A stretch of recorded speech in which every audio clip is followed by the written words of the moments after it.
Today I'm really excited about inviting Arvind.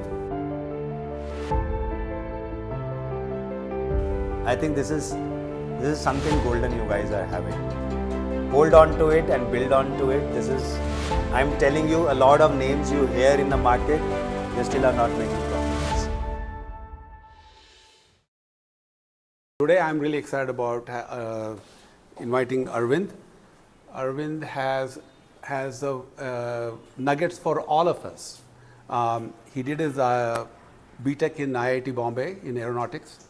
Then he did his MBA in marketing from IIM Kolkata. And he has been in many companies over the last 25 plus years.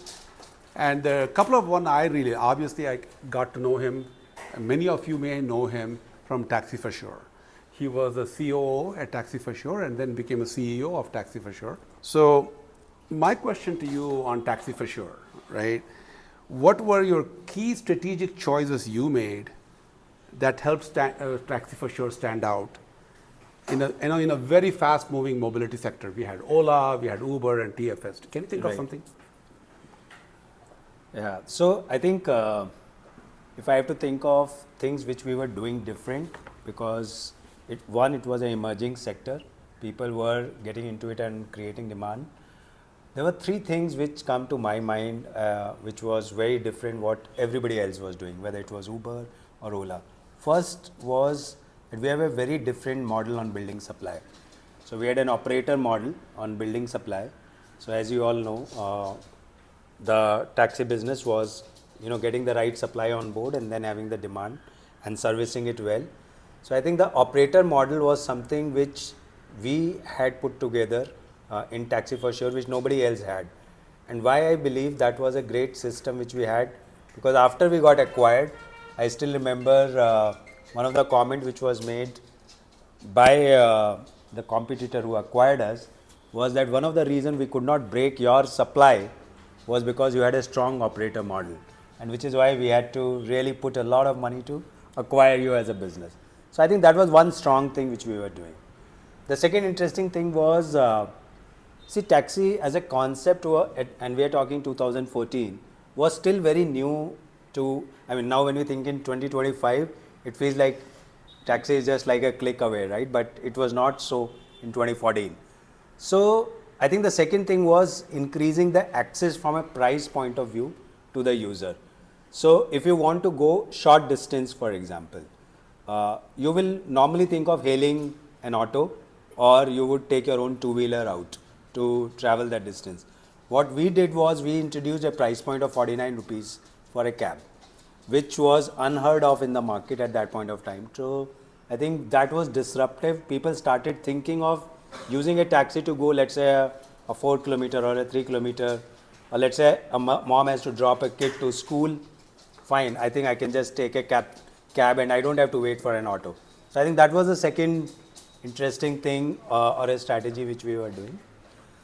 The third critical aspect was, while everybody was fighting on supply and demand, I think what we understood was what drives this supply or the servicing of this demand was drivers. So the third interesting thing which we were driving at that time, what we used to call as a strategy was 3R as a strategy. What was those 3 R's? First was respect, that you give respect to these guys who actually in the social strata have no respect, if you think of it. And you guys work with them a lot, so you would be able to relate to it and maybe appreciate it even more. So this was one thing which we caught a pulse of and said we need to give them respect. Second, we need to give them revenue, because they are on a platform to earn revenue, so their revenue should be maximum. And third is resolution, because it was a new system, there were a lot of new things coming up. I'm not getting my account statement clear. I did this 5 trips, but I didn't get the incentive for those trips. So resolution of any of these issues to ensure that drivers are happy. So these were the 3 R's which we were following. Question on the respect. What specific thing you did for the drivers to feel they are respected at Taxi for Sure versus Ola or Uber? So one thing, for example, we did was that we did the service with the operator. So that is where the operator model came into play to build the respect clearly. So because we were working with the operator, we created environment that the drivers were not ill-treated and they were fairly treated. Because in their mind, respect is not about anything else but being fairly treated with what they need to be given. So when they saw that the distribution of the demand which is coming is fair, it gave them a sense that yes, they are fairly treated and they don't have to skirmish or they have to capture something which is not there for them. So that was one thing which we ensured through the operator model, that there was respect for them. I think the second thing was we were also acquiring a lot of demand at that point of time, supply at that point of time. So we also created our points where we were building supply. We ensured that drivers were made to sit properly. So there were seating spaces which were created. So in the offices which were supply offices, we ensured that there were seating spaces which were created. They were treated properly in the sense when they come for any kind of query in the office, they were treated with respect, like you are our key business partner, and not like, why have you just walked in here? What is your purpose of being here? I think that was the difference. The acquisition of Ola, who acquired TFS, right? It was a very high profile exit, right? And you managed the transition, and it was a very hard time for you to manage the transition and you took over as the CEO of the company.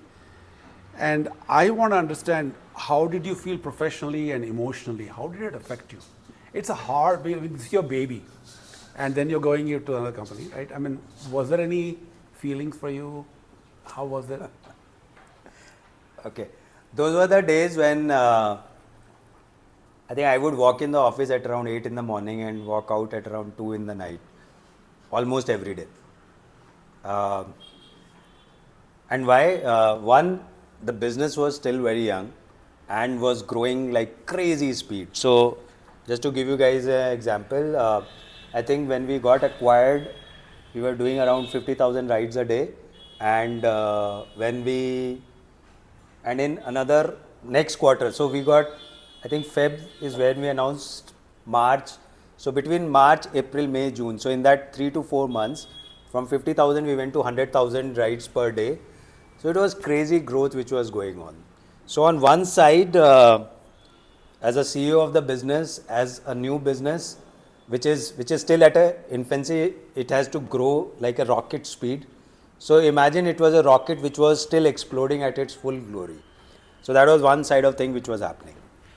The other side of the thing which was happening was Ola and TFS was like India, Pakistan.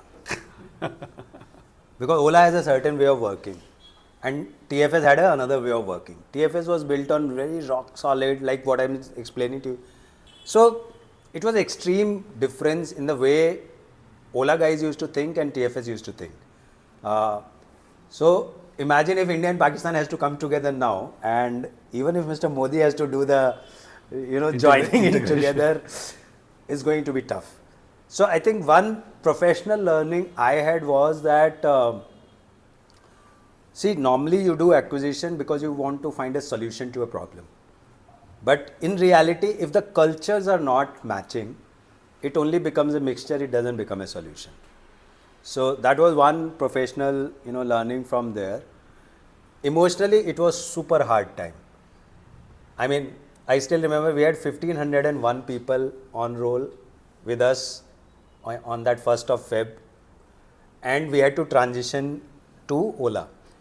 And there were a lot of people who were becoming redundant because roles were becoming redundant. So it was a lot of turmoil and a lot of, uncertainty. But also what worked was emotionally was that to keep emotions on one side but be objective about what has to happen and being fair to what needs to be done, but at the same time a huge amount of empathy with which things have to happen. Imagine heads of businesses have to be asked to leave, but then how you tell them that they would need to really move out and what do you do? So we had an elaborate plan of outplacing people. We had an elaborate plan of how the conversations have to happen. Then we had elaborate plans of how the combinations have to go together. So for example, the product has to come together, how the tech teams have to work together. So it was quite a complex journey, if I have to put it that way.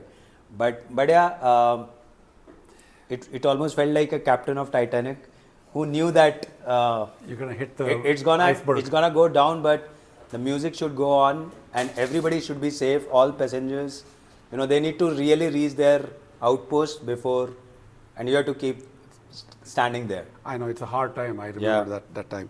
You mentioned about unlocking the human capital, Yeah. right? Today, just to give an example, I know this is a home turf, Bangalore. Yeah. If you look at the last 12 months, only 7% of car owners in Bangalore have used DriveU at least once Okay. right now. Something in that range, 6-7%. Okay. So my feeling is we can go up to 20-25% comfortably. At least 1 in 4 car owner should be able to use driver service at least once. Yeah. Okay, that's one other way of looking at it. The other way of looking at the human capital is, why not do beyond car ownership? What about trucks? What about logistics play, right? Should we go in that direction where we can unlock the human potential for a truck driver, either a mini truck driver or a interstate or intercity truck?